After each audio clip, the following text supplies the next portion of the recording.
Joining me on the set, our international affairs commentator, Douglas Herbert. Hello to you, Hi, Will. Doug. Let's begin, first of all, with this meeting today in Washington. Yeah. Joe Biden is going to be seeing Keir Starmer. Tell us about what they're talking about and why the policy might end up changing. Yeah, well, officially, it's being billed as a broad strategic discussion between two close allies. But obviously, the focus is going to be on Ukraine, and what they're talking about are those missiles, and more specifically, whether or not to give permission to Ukraine to use its arsenal of Western-supplied long-range missiles to hit it targets deep inside Russia. Why is this important, Will? Because Ukraine has been arguing for months now, if not years, that its hands are essentially tied behind its back because it has all these nice fancy weapons, including the British Storm Shadow missiles, but it's unable to use them to their full potential because they can only strike at border areas within Ukrainian territory itself. What they can't do, as of today, as I speak now, is use those missiles to the full range that they have, often 250 to 300 kilometers, to hit at military targets deeper inside, rear targets, deeper inside Russian territory that right now they're unable to hit at. And this is significant because those are areas, they say that there are, according to some analysts, at least 200, 240 military targets that the Ukrainians could be hitting if they had the permission, targets from which Russians are launching missiles and the glide bombs that have been raining havoc and devastation across Ukraine in recent days and weeks. That's why it's important. Why is the U.S. now thinking of changing? First of all, remember, there are U.S. ATACMS. Those are the U.S. long-range missiles. They have the longest range of all. There are these British Storm Shadow, which are essentially the equivalent of the French Scalp missiles. As a group, all of these missiles would presumably be involved in a decision. What we're waiting for today is whether Biden will essentially initially give a green light to the use of the Storm Shadows and I guess the Scalps as well.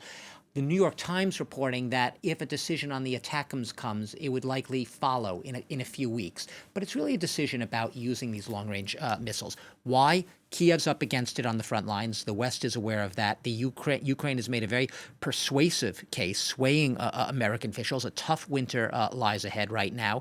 The U.S. are also very much aware that Iran, as they see it, has been supplying new and deadly ballistic missiles to Russia. That could also change the equation. And Ukraine has shown the U.S. and its Western allies what it could do if it is allowed to wage its own war. The Kursk incursion is a case in point of dynamic, as the West might see it, even innovative, creative thinking, even if it took everyone by surprise, that given the leeway, they can do things and they can take the war to Russia and perhaps wake up the Russian population to the reality of a war, which for most Russians is still thought of as a special military operation, not a war. So all of these are factors. Obviously, beyond the frontline pressures, the West knows Putin has threatened escalation in the past. Red lines have been crossed from providing tanks to F-16 fighter jets. Putin has not yet escalated. So that has been bluff so far, which is an important qualification.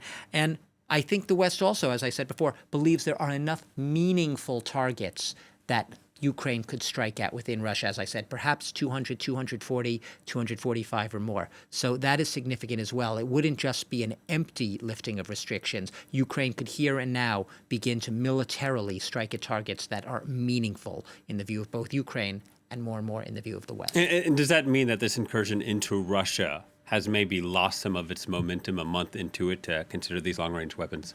When you say lost its momentum, Will, let's remember the context is a counteroffensive was always expected, right? The Russians weren't simply going to let the Ukrainian forces sit pretty on their territory. Yes, Putin was taken off guard, even if he hasn't explicitly acknowledged that. The Russian army was, to a certain extent, if not humiliated, at least sent into a slightly defensive posture.